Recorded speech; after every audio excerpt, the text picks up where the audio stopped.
Ja, vsi smo zelo presenečeni nad te odločitvijo našega dragega Benedikta XVI, ker pač to ni bila praksa vse 600 let.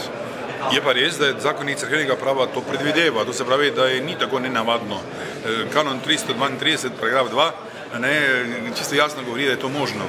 In ta je pač uporabil to možnost, ker pač so leta tukaj in bolezen in situacija je pa zahtevna in potem je realno presodil in je dal s tem tudi mogoče odprl neko novo prakso v življenju cerkve.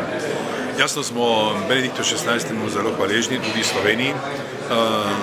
Zadnje dejanje, ki je bilo na ravni vesoljne cerkve, je bila 13.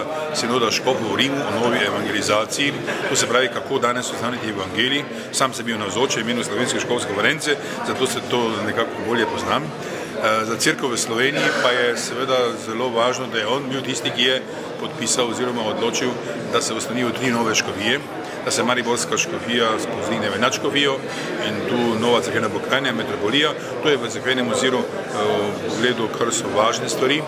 Jasno drugače je pa on znan teolog in mislec in je spremljal utrip sedanjega sveta, nam pa je dal seveda solidno, bi rekli, teološko ozadje, tudi s svojimi deli, svojimi spisi, posebej svojo trilogijo Jezus Kristus iz Nazareta, kjer je v strokovnem jeziku pa zelo razumljivo opisal, kaj kristjan veruje in naj ve v Jezusu Kristusu. Zadnje sedaj je šla njegovemu otroštvu, vse to recimo, ki so čas dolgo zame malo za hec, pa recimo 3 kralji, pa to pa rojstvo, pa sem pa tja, ampak to je on zelo zbral vsa strokovna mnenja na enem knjigi in je to čudovita opora tudi nam vsem in smo pravim za vse to zelo hvaležni.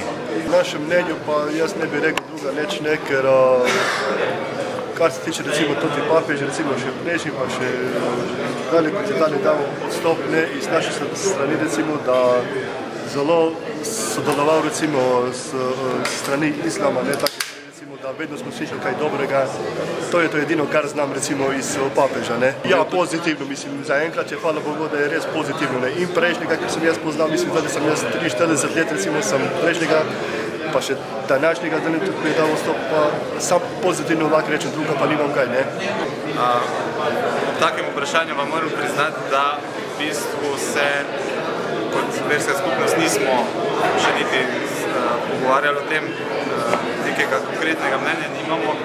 V bistvu lahko povem sam za našo versko skupnost v Celju, da nas ti širši globalni odnosi med cerkvama ne definirajo toliko kot odnosi na lokalni ravni, kjer so pa odnosi odlični, ker je škof Lipovšek seveda izredno sodelovalen in ni samo formalno prijazen, ampak je res iskreno se prizadeva v smeri skupnega delovanja, pomoči,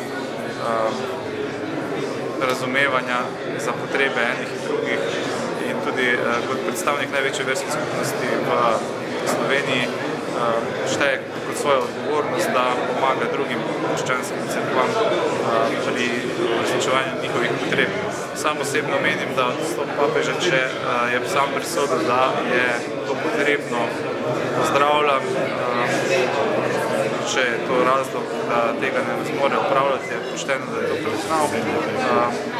Dediščina, ki je pustil, kot rečeno, na lokalne odnose ne vpliva, na globalni ravni si pa da se zadeve razvijajo v smeri boljšega sodelovanja.